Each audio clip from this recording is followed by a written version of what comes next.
तो ये खबर आजमगढ़ से है, जहां सड़क सुरक्षा और जीवन रक्षा ही परिवार की खुशहाली का मूल मंत्र है। इसी सोच के साथ आजमगढ़ कलेक्ट्रेट सभागार में एक विशेष चश्मा वितरण कार्यक्रम आयोजित किया गया। बता दें कि इस मौके पर जिलाधिकारी रविंद्र कुमार और पुलिस अधीक्षक हेमराज मीणा ने कार्यक्रम की अगुवाई करते हुए आमजन को दृश्य क्षमता सुधारने के लिए चश्मे वितरित किए और साथ ही सड़क सुरक्षा के प्रति जागरूकता का संदेश भी दिया। बता दें तो इस मौके पर डीएम रविंद्र कुमार ने कहा कि दुर्घटनाएं केवल तेज रफ्तार से नहीं बल्कि अस्पष्ट दृष्टि के अभाव में भी हो रही हैं। यदि हम सड़क पर साफ देखेंगे तभी सही निर्णय लेकर जीवन बचा सकते हैं।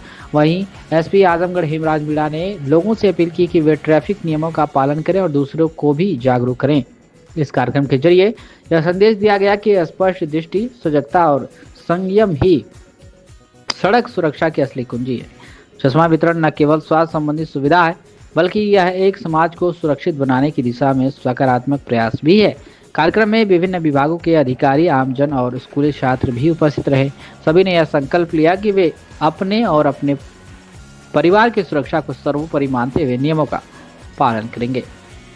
पता है कि जो सरकारी बस, प्राइवेट वाहन या अन्य ऑटो रिक्शा वगैरह में जो ड्राइवर साहबान चलाते हैं, उनकी नज़र कमज़ोर रहने से एक्सीडेंट होता है। तो उस एक्सीडेंट को रोकने के लिए हम लोगों ने माह मई में ही एक बृहद अभियान चलाया था, जिसमें कि समस्त ड्राइवर साहबान को इनवाइट करके उनका निःशुल्क आँख का परीक्षण किया गया था और फिर उनको राष्ट्रीय अंधता निवारण कार्यक्रम के तहत आज 137 लोगों को जिनका आँख खराब आया, उनको निःशुल्क चश्मा का वितरण मेरे और एसएसपी साहब के द्वारा किया गया है।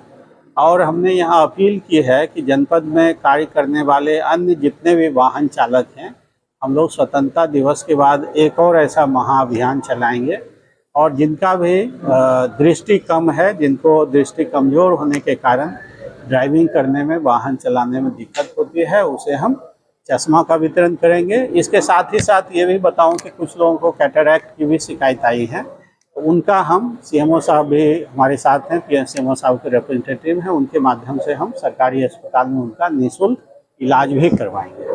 मुझे आशा है कि इस कदम के कारण जो है जनपद में दुर्घटना में कमी आएगी। धन्यवाद।